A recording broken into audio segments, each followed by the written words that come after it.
More and more in 2024. If you don't know what I'm talking about, that means you haven't been here the last couple of weeks, because that's been our theme to start the year. More and more in 2024.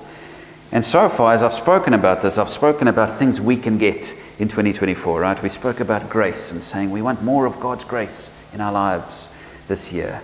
We spoke about growth, getting more growth in our spiritual lives this year by getting uncomfortable and by getting close to God and getting close to others. Today I want to go on to talk about something we can do to bless others in 2024, and that's giving. More and more giving in 2024. More and more outward Christian living. Now some of you hear that and you've switched off already. You go, oh boy, a preacher talking about giving. You know, I've heard this 100 times. I'm out. I don't need to hear this.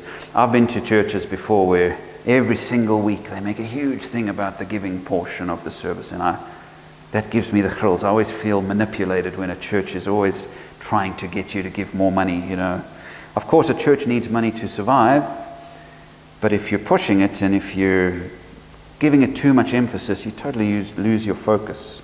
I've also seen churches where the congregation starves and the minister drives around in a $1 million car, which really ticks me off, right?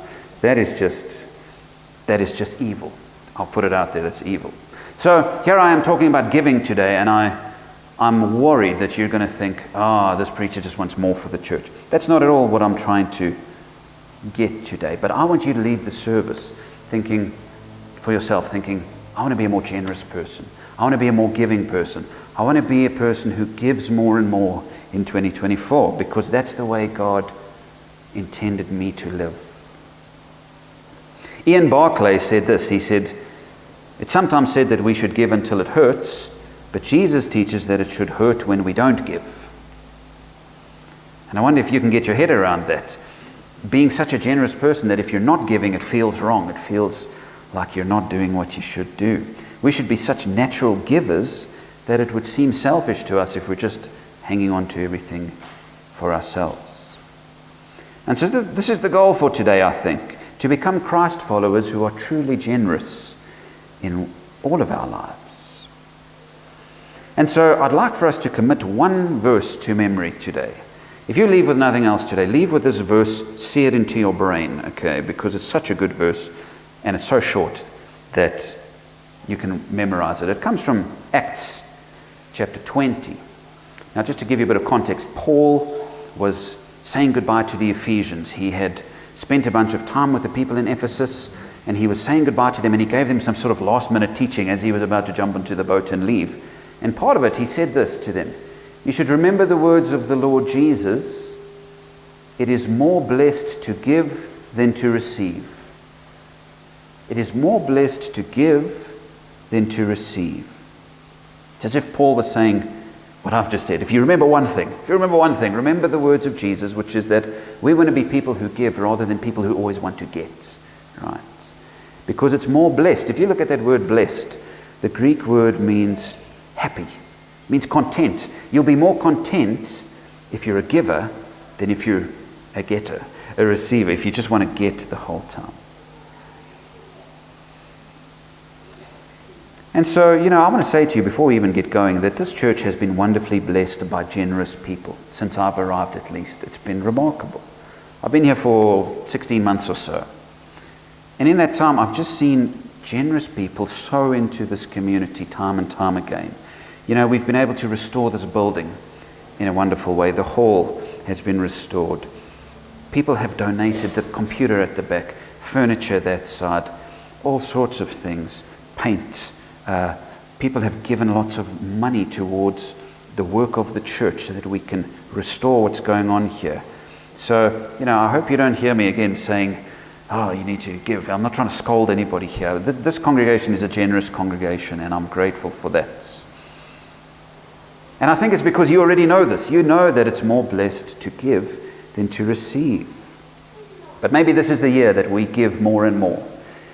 That even if we are givers already, we decide we're going to give more and more because Jesus calls us to. It's more blessed to give than to receive. I think there are 3 mindsets that if you give with this mindset, it will bless you. Let me share them with you from Scripture today. And the first is this: we're blessed if we give as an act of faith. Giving blesses us when, by giving, we trust God more than we trust in our money. And I wonder if we're conscious to give in this way, or if we just give mindlessly. I wonder if we give as a conscious act of faith, saying, Lord, I'm going to trust you more than what I have, and so I will let go of some of what I have and trust in you. Paul said something very similar in 1 Timothy chapter 6. Look at these words that he said. Teach those who are rich in this world not to be proud and not to trust in their money, which is so unreliable.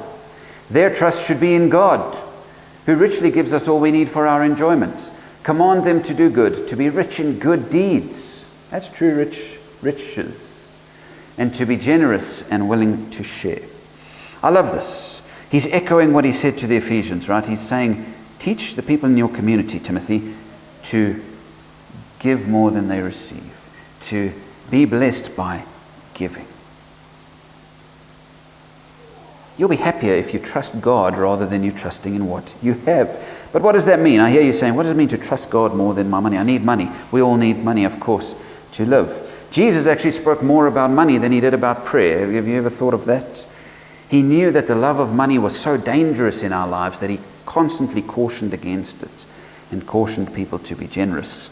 In Luke chapter 12, Jesus said, consider the birds. They're so beautiful, and God cares about them. How much more will he care about you, he said. Then he said to them, consider the flowers. They're so beautiful. God blesses them. Why are you so worried about your clothes? God will take care of you. And then he closed that with this. He said, these things dominate the thoughts of unbelievers all over the world, but your Father already knows your needs. And so seek the kingdom of God above all else, and he will give you everything you need. And so someone who trusts money above God is someone whose thinking is dominated by what they can get.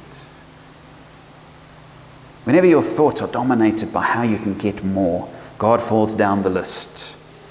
Your relationship with God either falls apart or it just becomes all about how you can give more so that he can give you more.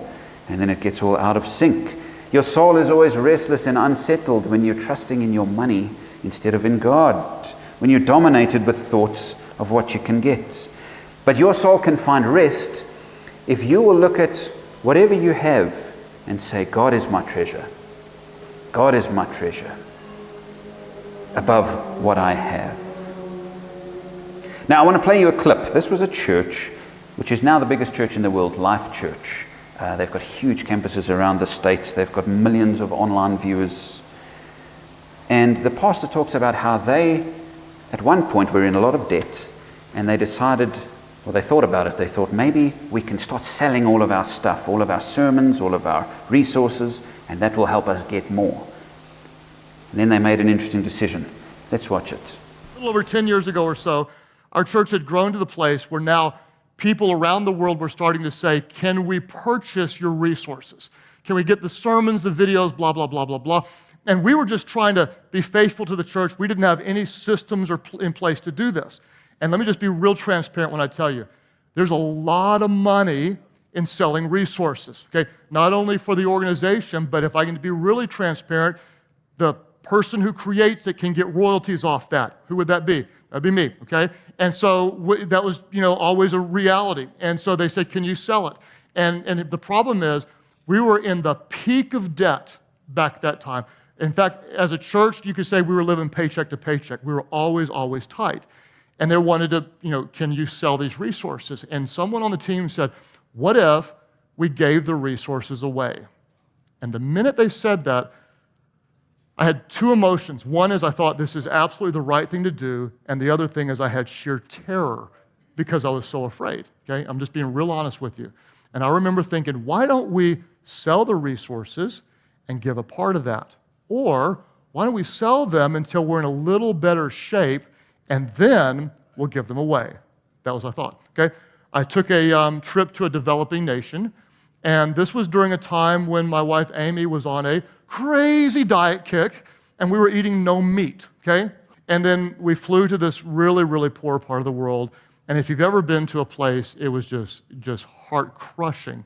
We're talking like cardboard houses, no floors, no no electricity, no running water, the toilet's a hole outside and such. And so this lady had us over for dinner. Well, that's relatively speaking. So we were outside sitting on logs for dinner. And I looked around, and everyone there had greens and such. And she put in front of me meat. And I was really confused. I said, why? I asked my translator, why do I have meat? Does she have meat? He said, no, she didn't have meat. So why didn't anybody else have meat? And she said, my translator said, she heard that you haven't had any meat. And she really wanted to bless you with meat. And I said, I can't receive this. I want her to have it. Can she eat this meat? And he said, no, she probably hadn't had meat in several years. But she was saving up because she wanted to.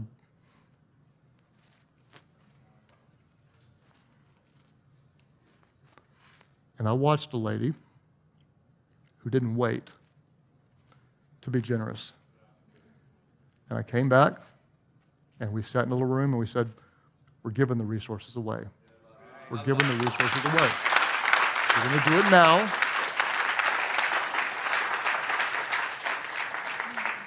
And Pastor Jerry's in this service, and he can verify that very week we started being blessed financially.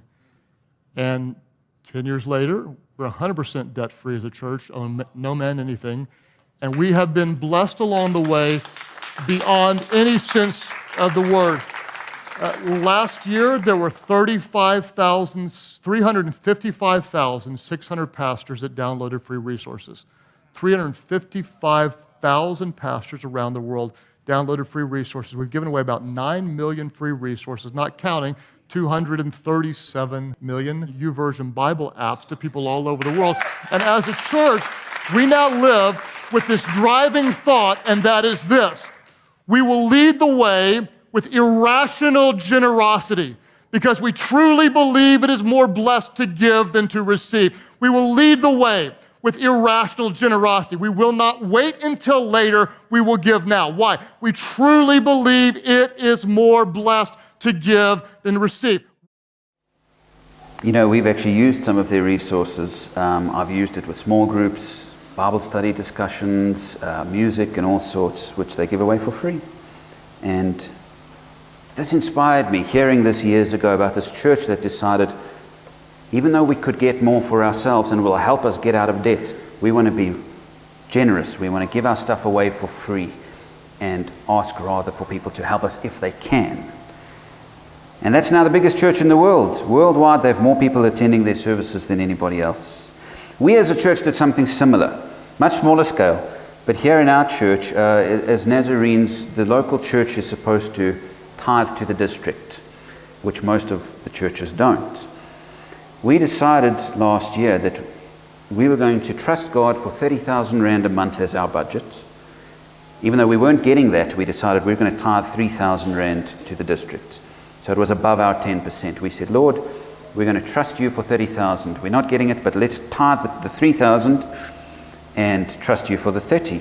And guess what? Before long, the 30 was there. At the end of last year, we decided, okay, let's tithe 4,000 a month. We're now trusting God to start blessing us with 40,000 a month so that we can do more things here. And we're going to keep doing it this way. We're going to keep trusting God. We're going to keep giving as an act of faith by saying, Lord, we trust you. We're going to give, and we're going to trust you to take care of the rest. Friends, can we become this way as individuals as well? Giving first and trusting God to take care of the rest. Not having our thoughts dominated by how we can get more, but leading the way in generous giving. You know what? I think we'll find rest in our souls. In fact, I know it because I found it myself. We'll all find more rest in our souls when we give first and trust God for the rest. If we do it the other way, we're owned by our income. If we're trusting in our income owns us. But if we trust in God first, we're owned by God, and He takes care of the rest. And this is hard. I know that this is all, you're looking at me saying, if you knew my figures, you wouldn't be talking this way. But this is not about numbers. This is not about numbers at all. It's about your heart. It's about being generous and trusting in God with whatever amount you can. Let's give as an act of faith, trusting in God. But more than that, secondly, we're blessed when we give as an act of worship. When we give gladly, because God is our treasure. This is when our souls really start to find rest. When our souls treasure God more than they treasure our income, then we find great joy in our souls. A soul which treasures God above all finds peace. Jesus said this just after he spoke about the birds and the flowers. He said this to the people, "Don't be afraid, little flock, for your Father has been pleased to give you the kingdom. Sell your possessions and give to the poor. Provide purses for yourselves that will not wear out, a treasure in heaven that will never fail, where no thief comes near and no moth destroys. For where your treasure is, there your heart will be also." Right? We sang it earlier. My heart is where my treasure lies. We sang, "Still the greatest treasure remains for those who gladly choose you now." We sang, "King of endless worth, no one can express how much you deserve." So often we sing words like this, we read words like this, but our hearts don't match what we sing. Let me ask you this, what causes you the greatest joy? What causes your heart to kind of leap in joy in your life? That sort of heart-jolting stab of joy. Is it that SMS when your income comes in a month? Is it that feeling of buying something new, right? Tapping the card and knowing that this is mine, this new pair of shoes, this new TV, this new piano. That's just me, I think.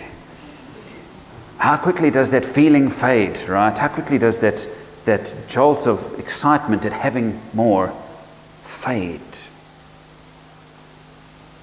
Oh, for a heart that treasures God more than all of that stuff. Oh, for a heart that is more excited about being with God than about getting more for myself. I think we really begin to find joy in our lives when we say, "I love God more than what I have." Not just I trust Him, but I love Him. He's more valuable to me than any income I've ever had. The money is temporary, but God is my treasure, and He will delight me and satisfy me even beyond this life. There's an old Persian folk tale, right, about an unhappy king. And he got all his advisors around and said, "How can I find happiness? I'm so miserable." And his advisors said, "You need to walk in the shoes of someone who is happy." And so the king set out on a quest, and he went and knocked on the doors of all the rich people he knew. But they all were miserable. They all said, "No, we're not happy. We're not settled in life." He visited all the great high institutions of learning to find out if the wise people around were happy, and they all confessed that they weren't happy themselves.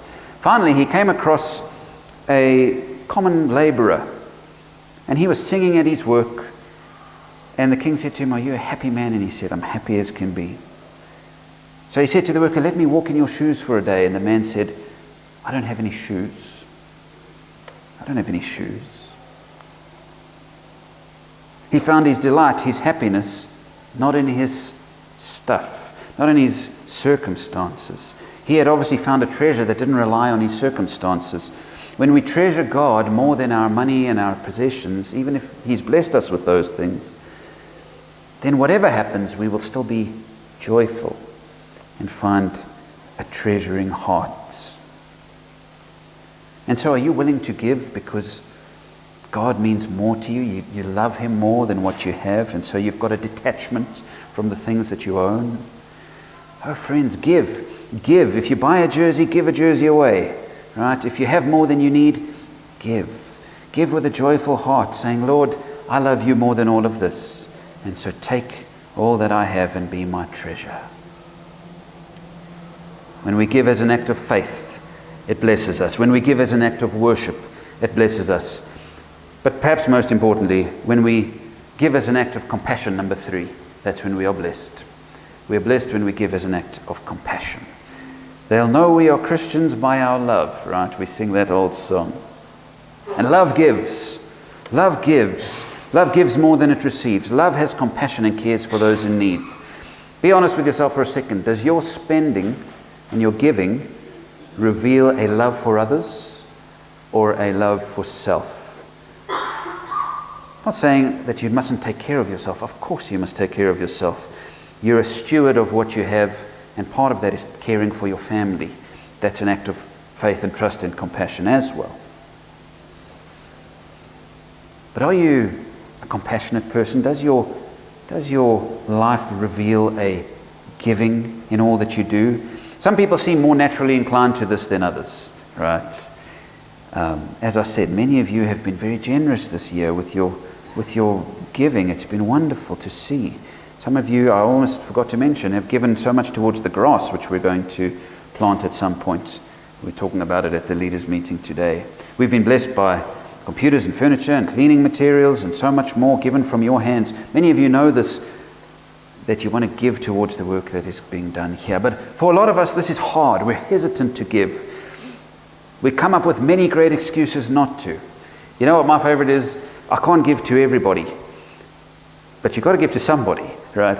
I like how, I found this myself. I go to this beggar at that corner, and then I go to another one, and there's one at that corner. Another corner, there's another beggar. And I say, I can't give to everybody. And then it's like God says to me, but please give to one of them at least, You can't use that as an excuse and actually not give to anybody. I find it difficult myself to be generous. I often think to myself, well, what is that guy going to do with what I'm going to give? And that's a terrible way to think. I want to be compassionate. I want to see a person in need and give so that they may be blessed. That clip we watched, right? The pastor himself was very hesitant. He thought to himself, I could get more. I could get more if I just take the money myself. But he decided it was worth more to equip others, to help others by giving. And so it's not just giving in faith and in worship, but to enrich others. Look again at this verse that Paul wrote to Timothy. Be rich in good deeds. He said to Timothy, tell the people to be rich in good deeds and be generous and willing to share. It's not just faith principles, it's compassion principles. Reach out to people, help them. Jesus said it as well in that passage we read. He said, sell your possessions and give to the poor. So he wasn't just saying give as an act of faith. He was saying help others. It's in helping others that we find true richness in our souls. And there's so much need out there. There's so much need right here in our community now. Some of you are sitting here saying, I've got nothing. I've got nothing. And we as a church want to be able to help you. We've been able to do some wonderful things in helping some work for a living people and helping them get equipped to start their own businesses and be employable and so on. We've been able to enrich the lives of those who have nothing so that they can get on their feet. It's something that our Hope Basket is all about. You remember our Hope Basket where we collect for people in need? It's all about helping. Let's be people who give as an act of compassion all the time. There are so many places you can give. I mean, the church, of course, is a place to start, and as a Christian, it's part of your responsibility as a Christian is to support the work of the church that you are a part of. But think of all the need out there. Think of all the NPOs and charities who do good work, the mission organizations that send people around the world preaching the good news. Think of how many people could do with something that you've got if you would be kind enough to give. And you know what? Again, I'll say it. It's not about numbers. What could your 5 rand do for somebody today? What could your 10 rand do for somebody? If you're blessed enough, what could your 10,000 rand do for somebody? It's not about the number. It's about what you are able to give with joy, trusting God to do the rest. I found a little poem which sums it up. I can't even remember where I found it, but I wanted to share this with you. I don't know how long I have to live, but while I do, Lord, let me give some comfort to someone in need by smile or nod, kind word or deed. And let me do whatever I can to ease things for my fellow man. I only want to do my part, to lift a tired and weary heart, to change folks' frowns to smiles again, so I will not have lived in vain. I do not care how long I live, if I can give and give and give. More and more in 2024, right? Yes, we can get great blessings for ourselves from God, and we will. But if we really want to be blessed in 2024, let's give.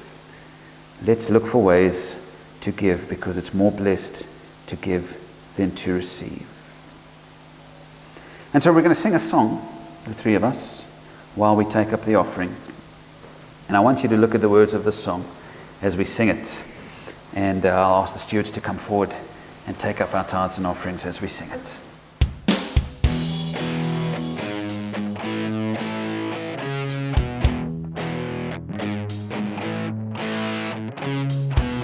I've been working really hard, trying to find out what I'm worth. I've been searching for a way to get by on planet Earth. We all know that times are tough, we're just trying to survive. If I could have a little more, Lord, I'll finally have arrived. I don't want to buy the lie, I don't want to serve two masters. I don't want to blow it all on a happy ever after. I'm gonna turn myself around, oh, I'm gonna change my ways. Every blessing that I get, I'm gonna turn back into praise. Heal my desires, heal my greed. I may not have much, but I've all that I need. It all belongs to you. It all belongs to you. It all belongs to you. It ain't mine.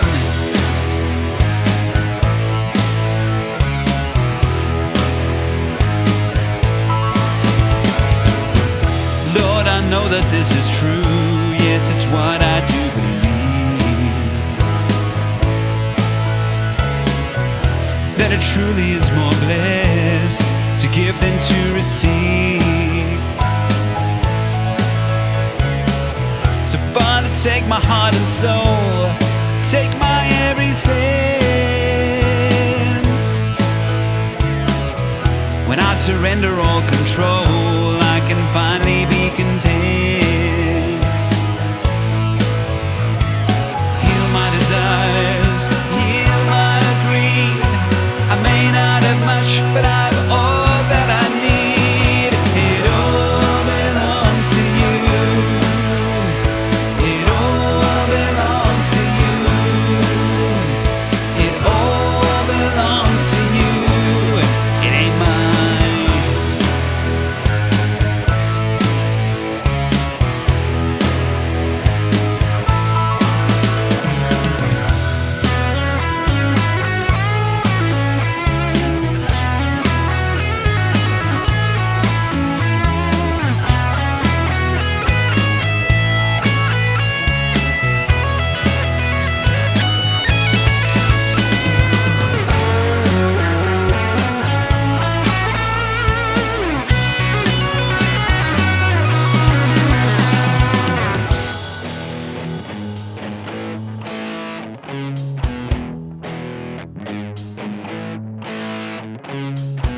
Lord, I'll put my trust in you, even though the times are tough. I know you'll take care of my needs, I know I'll always have enough. Now I've come to see the light, yes, I know that this is true. That all the riches in the world don't come close to loving you.